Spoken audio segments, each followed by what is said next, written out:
Hello guys, കയ്യിൽ എന്തോ ഒരു സാധനം എടുത്ത് പൊക്കി കാണിച്ചിട്ട് ഞാൻ ഓടിപ്പോയില്ലേ. വേറെ ഒന്നുമല്ല കേട്ടോ, കുറച്ച് ഫേസ് വാഷ് എടുത്തിട്ട് കുറച്ച് ഷോയും കാണിച്ച് ഓടിപ്പോയി മുഖം നല്ലപോലെ തേച്ചരച്ച് കഴുകിയതാണ്. വേറെ ഒന്നിനും വേണ്ടിയിട്ടല്ല, ഇന്നും ഒരു ഫേഷ്യൽ ചെയ്ത് കാണിക്കാമെന്ന് വിചാരിച്ചു. ഇത് ഒരു ചെറിയ ഫേഷ്യലല്ല കേട്ടോ, സൂപ്പർ കിഡിലൻ റിസൾട്ട് തരുന്ന ഒരു ഫേഷ്യലാണ്. ഞാൻ തന്നെ ഞെട്ടിപ്പോയി എൻ്റെ മുഖം കണ്ടിട്ട്. അപ്പോൾ അതിനകത്തുള്ള മെയിൻ താരം എന്ന് പറയുന്നത് ഇങ്ങനെ ഒരു പപ്പായ കേട്ടോ. പപ്പായ കഴിച്ചാലും വളരെ നല്ലതാണ്, നല്ല ഗ്ലോ കിട്ടുന്നൊക്കെ അമ്മ പറയാറുണ്ട്. പക്ഷെ എനിക്ക് പപ്പായ കഴിക്കാൻ ഇഷ്ടമില്ലാത്തതുകൊണ്ട് ഞാൻ മുഖത്ത് വയ്ക്കാൻ തീരുമാനിച്ചു. അങ്ങനെ ആ പപ്പായ മിക്സിയിലിട്ട് അടിച്ചെടുത്തു.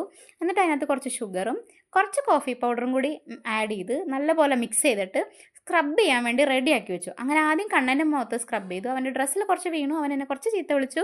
തേച്ച് കൊടുത്തതിൻ്റെ സ്നേഹം കൊണ്ട് ബാക്കി ചീത്തയൊക്കെ മനസ്സിലാട്ടോ വിളിച്ചത്. അങ്ങനെ ഞാനും തേച്ച് മുഖമൊക്കെ കഴുകി മൂക്കൊക്കെ തൊട്ടൊക്കെ ഇപ്പം പാറപ്പുറം പോലെ ഇരുന്ന എൻ്റെ മൂക്ക് നല്ല സോഫ്റ്റായിട്ടോ. പോയി എന്നല്ല വൈറ്റ് ഹെഡ്സ്, പക്ഷെ കുറച്ച് സോഫ്റ്റായി.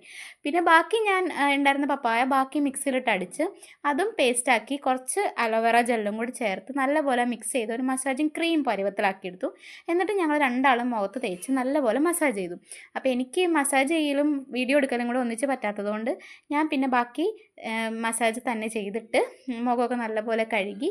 പിന്നെ അടുത്തത് ഫേസ് പാക്ക് ഉണ്ടാക്കാൻ വേണ്ടി ബാക്കിയിരുന്ന പപ്പായ മിക്സ് ചെയ്തതും പിന്നെ നമ്മുടെ മുൾട്ടാണി മിട്ടിയും കുറച്ച് തൈരും കൂടി ഒഴിച്ച് മിക്സ് ചെയ്ത് നല്ല പേസ്റ്റാക്കി കണ്ണിന് വേണ്ടി മാറ്റി വെച്ചു.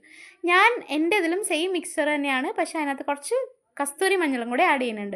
എന്താ വെച്ചാൽ അമ്മ എപ്പോഴും പറയും, ആണുങ്ങൾക്ക് കസ്തൂരി മഞ്ഞൾ ഫേസിൽ ഇട്ടിട്ടുണ്ടെങ്കിൽ ഹെയർ ഗ്രോത്ത് കുറയും, താടി മീശയൊന്നും വരില്ല എന്ന്. അവൻ അല്ലെങ്കിൽ തന്നെ താടി മീശ ഇല്ല എന്ന് പറഞ്ഞ് ചീത്ത പറയാറുണ്ട്. പിന്നെ ഇപ്പം ഞാനിത് തേച്ചിട്ട് കുഴപ്പം വരണ്ടല്ലോ എന്ന് വെച്ചിട്ട് ഞാൻ അവന് ഇട്ടില്ല കേട്ടോ.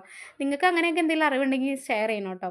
അങ്ങനെ ഞാൻ ഞങ്ങളുടെ രണ്ടുപേരുടെയും മുഖത്ത് നല്ലപോലെ ഫേസ് പാക്ക് ഇട്ടു. പിന്നെ ഞാൻ നന്നായി അത് കയ്യിലും കഴുത്തിലൊക്കെ നല്ലപോലെ തേച്ചു. കളഞ്ഞു, ജസ്റ്റ് കഴുകിയുള്ളൂ കേട്ടോ. കഴുത്തൊക്കെ ഞാൻ കുളിക്കുമ്പോൾ കഴുകാമെന്ന് വിചാരിച്ചു. കഴുകി തുടച്ച് വന്നപ്പോഴത്തേക്ക് നല്ല ഗ്ലോ ഉണ്ടായിരുന്നു, പറഞ്ഞാൽ വിശ്വസിക്കില്ല, അത്ര നല്ല ഗ്ലോ ഉണ്ടായിരുന്നു എൻ്റെ ഫേസിൽ. പിന്നെ തുടച്ച് വന്നപ്പോഴത്തേക്കും എനിക്ക് ഭയങ്കരമായിട്ട് ഇഷ്ടപ്പെട്ടു. നല്ല റിസൾട്ട് ഉണ്ടായിരുന്നു. അത് കഴിഞ്ഞ് കുളിച്ച് വന്നപ്പം കഴുത്തും കൈയൊക്കെ നല്ലപോലെ ഗ്ലോ. അങ്ങനെ സുന്ദരിയായി എന്നെ നോക്കൂ ഗൈസ്.